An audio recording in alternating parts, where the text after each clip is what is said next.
దగ్గర నువ్వు R13 4 సంవత్సరాలుగా వింటున్నాం మనం. R13 JNTU దీనిలో చదివాం పోయి సరేనా. ఆ R09 వాళ్ళు 2 వదులుకొని గ్రాడ్యుయేట్స్ అయిపోయారు.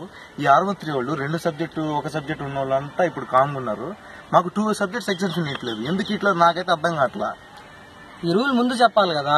మీకు 2 సబ్జెక్టు వదులుకునే దానికి లేదురా, మేము వదలం మిమ్మల్ని అంటే మేము అసలు ఇంజనీరింగ్ గా చేరాం కదా. ఇప్పుడు 2 సబ్జెక్టుల వల్ల బీటెక్ అయిపోతుంది.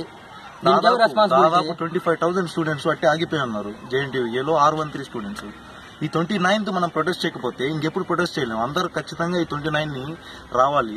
ఖచ్చితంగా 2 సబ్జెక్ట్స్ ఎగ్జామ్షన్ ఖచ్చితంగా వస్తుంది. అది 29 మనం ప్రొటెస్ట్ కి వెళ్తున్నాం. ఒక్కరోజు వస్తే లైఫ్ సెటిల్ అయిపోద్ది. రా వద్దా మీకు ఎగ్జామ్షన్ 2 సబ్జెక్ట్ ఎగ్జామ్షన్ వద్దా? JNTU గ్రాడ్యుయేట్స్ అవరు మీరా? అందరికి చెప్పట్లేదన్నా. 1-2 సబ్జెక్టులు పెట్టుకొని ఇబ్బంది పడే వాళ్ళకి, ఎక్కువ సప్లీలు ఉన్న వాళ్ళకి ఈ 2 అయినా తగ్గతాయి. ఆల్కి 2 నెలలకు మనకు వెళ్ళే అసలు సబ్జెక్ట్ ఉన్న వాళ్ళకి చెప్పండి, అందరు రండి.